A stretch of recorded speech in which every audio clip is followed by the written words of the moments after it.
किसी ने बड़े कमाल की बात कही है कि गुरूर किस बात का करना जिंदगी में, मेरे मरने के बाद मेरे अपने ही मुझे छूने के बाद हाथ धोएंगे। हाय गाइस, मैं एफएम से मैं हूं आरजे कार्तिक। एक छोटी सी कहानी। ये कहानी है साउथ के एक राजा की, जिनके 3 बेटे थे। 3 राजकुमारों को राजा साहब बराबर की शिक्षा देना चाहते थे, बराबर नॉलेज देना चाहते थे, और वो चाहते थे कि भविष्य में चाहे जो राजा बने उसके पास में सही बुद्धि हो, सही विवेक हो, सही क्षमता हो। उन्होंने एक टास्क प्लान किया।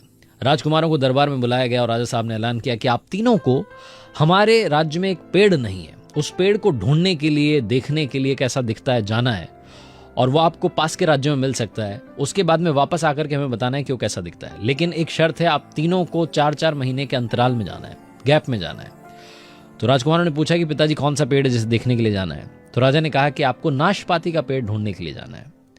नाशपाती जो नहीं समझते, पियर इंग्लिश में होता है। तो राजकुमार जो है 4-4 महीने के अंतराल में जाना उन्होंने शुरू किया। सबसे पहले बड़े राजकुमार गए। 4 महीने के बाद जब वापस आए तो उन्होंने राजा से कहा कि मैंने ढूंढ लिया है, अपने पड़ोस के राज्य में एक पेड़ है। तो राजा ने कहा कि कंट्रोल करो, अभी दोनों को जाने दो। जब सारे भाई जाकर के आ जाएंगे फिर आखिरी में हम सुनेंगे कि किसको कैसा दिखा। उसके बाद में दूसरे राजकुमार गए, तीसरे गए। जब तीनों उस नाशपाती के पेड़ को देख करके वापस आ गए, ढूंढ करके वापस आ गए, तो दरबार में फिर से तीनों को बुलाया गया। राजा ने पूछा कि अब आप बताइए, सबसे बड़े राजकुमार, आपको पेड़ कैसा दिखा।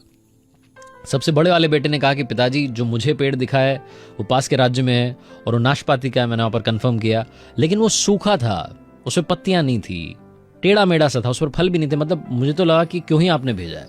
जैसे ही वो ये बोल रहा था, दूसरे वाले ने टोक दिया कि भैया क्या बात कर रहे हो, जो मैंने देखा है पिताजी वो नाशपाती का ही है, वो पड़ोस के राज्य में ही है और उस पर पत्तियां थी, लेकिन मुझे उसमें कमी लगी, उस पर फल नहीं लगे थे। जैसे ही दूसरा वाला बोल रहा था, तीसरे वाले ने टोक दिया, कह रहे भैया क्या बात कर रहे हो, जो मैंने देखा है पिताजी उसमें फल ही फल थे, फलों से लदा हुआ था। और तीनों आपस में डिबेट करने लगे, झगड़ने लगे। जैसे ही तीनों झगड़ रहे थे, दरबार में सारे मंत्री देख रहे थे कि तो राजा ने झगड़ा करवा दिया अपने बेटों में। तभी राजा सिंहासन से खड़े हुए और बोले कि आप तीनों राजकुमारों को झगड़ने की जरूरत नहीं है, आप तीनों ने सही पेड़ को देखा है, लेकिन क्योंकि मैंने आपको 4-4 महीने के गैप में भेजा था, इसलिए आप तीनों ने एक ही पेड़ को अलग अलग मौसम में देखा है। और ये टास्क देने के बाद मैं आपको 3 बातें जिंदगी में सिखाना चाहता था। पहली बात, लाइफ में कभी भी किसी भी चीज को आप नोटिस करें तो आखिरी तक नोटिस करें, अंत तक जानें, उसके बाद में अपना फैसला लें। चाहे वो चीज हो, चाहे वो पर्सन हो, चाहे वो कोई सब्जेक्ट हो, जब तक आपके पास में पूरी जानकारी ना हो अपना फैसला ना सुनाए।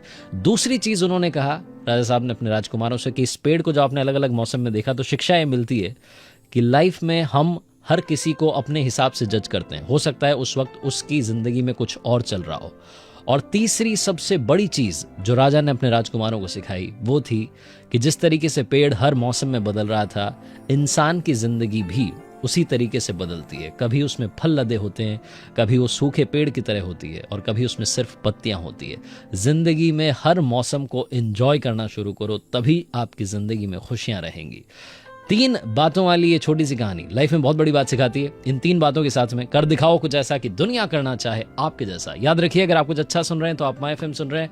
हर सोमवार सुबह 9:30 बजे मेरे पेज पर देखिए एक नई कहानी। चलो आज कुछ अच्छा सुनते हैं।